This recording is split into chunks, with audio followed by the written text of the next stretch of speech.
Welcome to the fourth lesson of this module from our cybersecurity course. This course is presented to you by TCSC London Academy and the instructor Mr. Isam Ifarud Jain. In this lesson, we will discuss policies, procedures, standards, baselines, and guidelines. Security is a multilayered process. After an assessment is completed, policies will fall quickly in place because it will be much easier for the organization to determine security policies based on what has been deemed most important from the risk assessments. The assessment should help drive policy creation on items such as passwords, patch management, employee hiring and termination practices, backup practices and storage requirements, security awareness training, antivirus, system setup and configuration. For security to be effective, it must start at the top of an organization. It must permeate every level of the hierarchy. Senior management must make decisions on what should be protected, how it should be protected, and to what extent it should be protected. These findings should be crafted into written documents. Before these documents are locked in as policies, they must be researched to verify that they will be compliant with all federal, state, and local laws. These documents should also clearly state what is expected from employees and what the result of non-compliance will be. Let's start with security policies. Think about the documents as a bottom-up pyramid. Policies are the top tier of formalized security documents. These high-level documents offer a general statement about the organization's assets and what level of protection they should have. Well-written policies should spell out who's responsible for security, what needs to be protected, and what is an acceptable level of risk. They are much like a strategic plan because they outline what should be done but don't specifically dictate how to accomplish the stated goals. Those decisions are left for standards, baselines, and procedures. Security policies can be written to meet advisory, informative, and regulatory needs. Each has a unique role or function. The key element in policy is that it should state management's intention toward security. There are several types of policies. Let's start with advisory policies. The job of an advisory policy is to ensure that all employees know the consequences of certain behavior and actions. Here's an example advisory policy. Illegal copying. Employees should never download or install any commercial software, shareware, or freeware onto any network drives or disks unless they have written permission from the network administrator.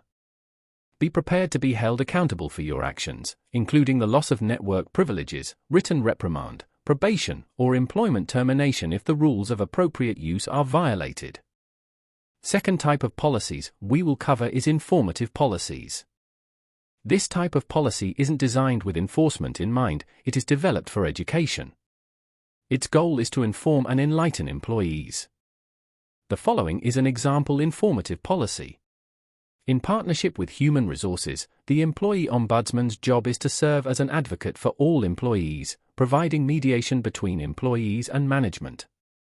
This job is to help investigate complaints and mediate fair settlements when a third party is requested. Another type of policies is the regulatory policy.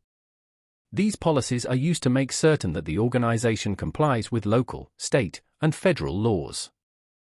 An example regulatory policy might state, because of recent changes to Texas state law, the company will now retain records of employee inventions and patents for 10 years, all email messages and any backup of such email associated with patents and inventions will be stored for 1 year. Good policy strikes a balance and is both relevant and understandable. If a policy is too generic, no one will care what it says because it doesn't apply to the company. If a policy is too complex, no one will read it or understand it if they did. Now, let's introduce standards. Standards are much more specific than policies. Standards are tactical documents because they lay out specific steps or processes required to meet a certain requirement. As an example, a standard might set a mandatory requirement that all email communication be encrypted. So although it does specify a certain standard, it doesn't spell out how it is to be done. That is left for the procedure.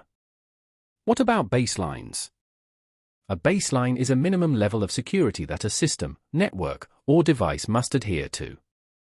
Baselines are usually mapped to industry standards.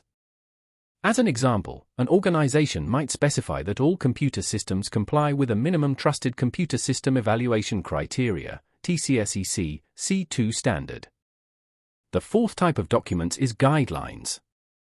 A guideline points to a statement in a policy or procedure by which to determine a course of action. It's a recommendation or suggestion of how things should be done. It is meant to be flexible, so it can be customized for individual situations. Don't confuse guidelines with best practices. Whereas guidelines are used to determine a recommended course of action, best practices are used to gauge liability. Best practices state what other competent security professionals would have done in the same or similar situation. Last type of documents we will cover is procedures.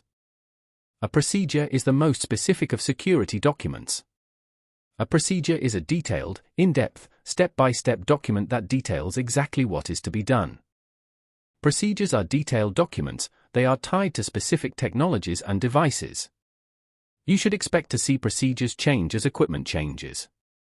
As an example, imagine that your company has replaced its checkpoint firewall with a Cisco PIX. Although the policies and standards dictating the firewall's role in your organization probably will not change, the procedure for configuration of the firewall will. Sometimes policies and procedures are developed as a result of a negative event or an audit. The audit or policy shouldn't be driving the process, the assessment should be. The assessment's purpose is to give management the tools needed to examine all currently identified concerns. From this, management can prioritize the level of exposure they are comfortable with and select an appropriate level of control. This level of control should then be locked into policy. For further details, please refer the following links to learn more about those documents. U.S. Department of Health and Human Services. HIPAA. European Commission. GDPR. Payment Card Industry Security Standards Council. PCI DSS. Cornell Law School. Computer Fraud and Abuse Act. U.S. Cybersecurity and Infrastructure Security Agency, CISA. Cybersecurity Information Sharing Act. Council of Europe. Budapest Convention. In this lesson we've covered the following topics: security policies, standards, baselines, guidelines, and procedures. In the next module, we will discover incident management and its importance for an organization. Stay with us to learn more about it. See you there.